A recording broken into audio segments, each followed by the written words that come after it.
পবিত্র কোরআনের সূরা আন-নামলের একটি আয়াতে এক আশ্চর্য ঘটনা বর্ণিত হয়েছে। নবী সুলাইমান আলাইহিস সালাম একদিন তার বিশাল সৈন্যবাহিনী নিয়ে একটি উপত্যকার দিকে এগিয়ে যাচ্ছিলেন। তখন এক পিঁপড়া তার সম্প্রদায়কে সতর্ক করে বলল, হে পিঁপড়ারা, তোমরা তোমাদের গৃহে প্রবেশ করো, যাতে সুলাইমান ও তার সৈন্যবাহিনী অজান্তে তোমাদের পিছে না ফেলে।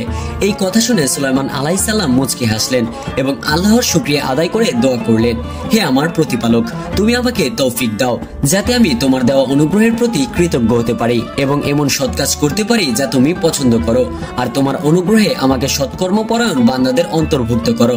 এই আয়াত থেকে বোঝা যায় পিঁপড়ারা কেবল গুঞ্জন বা অঙ্গভঙ্গির মাধ্যমে নয়, বরং স্পষ্ট ভাষায় একে অপরের সঙ্গে যোগাযোগ করে। আজকের বিজ্ঞানের যুগেও এমন তথ্য বিস্ময়ের উদ্রেক করে। পিঁপড়াদেরও সমাজ ও বিস্ময়কর জীবন ব্যবস্থা রয়েছে। কোরআনে উল্লেখিত এই ঘটনার সত্যতা যাচাই করতে একদল বিজ্ঞানী পিঁপড়ার জীবন নিয়ে গবেষণা শুরু করেন। গবেষণায় তারা এমন কিছু তথ্য আবিষ্কার করেন যা তাদের হতবাক করে দেয়।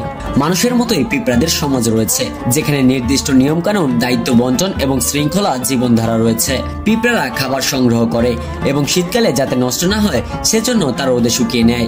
বিজ্ঞানীরা একসময় ভাবতেন পিঁপড়ারা কথা বলতে পারে না, কিন্তু আধুনিক গবেষণায় প্রমাণিত হয়েছে তারা স্বল্প ফ্রিকোয়েন্সির শব্দ ব্যবহার করে এবং ফেরোমনের মাধ্যমে তথ্য আদান প্রদান করে। পিঁপড়াদের কলোনিতে রানী পিঁপড়ারা প্রজননের কাজ করে, আর নারী পিঁপড়ারা খাবার সংগ্রহ ও কলোনি পরিচালনার দায়িত্ব পালন করে। পুরুষ পিঁপড়ারা সাধারণত সৈনিকের ভূমিকা রাখে।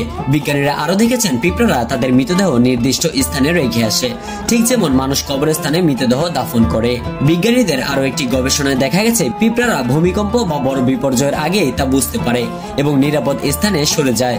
কোরআনের আয়াতে বর্ণিত ঘটনাটি নিয়ে গবেষণা করার পর বিজ্ঞানীরা বুঝতে পারেন পিঁপড়ারা সত্যি শব্দ করে কথা বলে, বিপদ বুঝতে পারে এবং তাদের সংগঠিত সমাজ রয়েছে। অথচ কয়েক বছর আগেও বিজ্ঞানীরা এসব ধারণা করতে পারেনি। এই বিস্ময়কর মিল দেখে বিজ্ঞানীরাও হতবাক হয়ে যান। আমরা কি এই বিস্ময়কর তথ্যগুলো থেকে শিক্ষা নেব না? কোরআন শুধু একটি ধর্মগ্রন্থ নয়, এটি এমন এক জ্ঞান ভান্ডার যেখানে বিজ্ঞানের অনেক অজানা তথ্য বহু আগে থেকেই উল্লেখ আছে।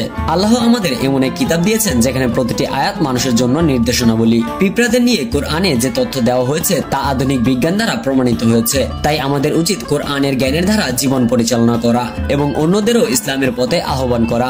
আপনারা যদি এমন আরো ইসলামের বিস্ময়কর দিকগুলো জানতে চান তাহলে আমাদের চ্যানেলটি সাবস্ক্রাইব করুন এবং শেয়ার করুন, যাতে অন্যরাও উপকৃত হতে পারে এবং এমনই কিছু অজানা তথ্য সম্পর্কে জানতে পারে।